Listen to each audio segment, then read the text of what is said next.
त्यांना असं आहे की त्यांना इतक्या म्हणजे त्यांच्या इतक्या चौकशा सुरू केल्या आहेत.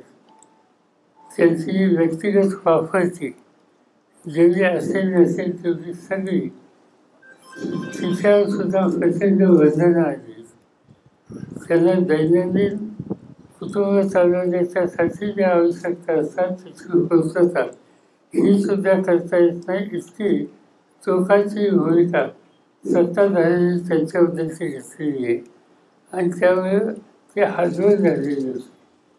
त्यांनी त्याचा माझ्याशी केली असं ते म्हणतात ते खरं आहे.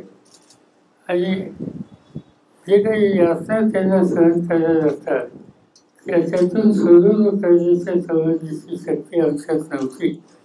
त्यामुळे आम्ही सांगितलं तेव्हा जिथून तुम्हाला जीवन मिळेल तिथं तुम्ही गेलात तर आम्ही काही गैरसमज करून घेणार नाही. हे कौशल्य नाही, त्याच्यावरची भूमिका काय आहे हे तुम्हाला आणि त्यांना माहिती आहे.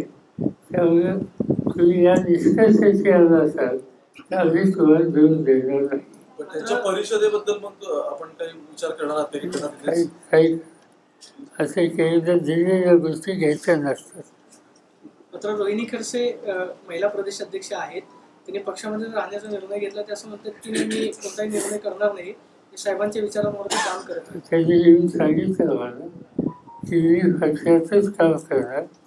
मला ही जी काही भूमिका आमचे सरकारी घेतात वडीलधारी घेत आहेत त्याच्यावर काही भाष्य करायचं नाही, पण मी माझी भूमिका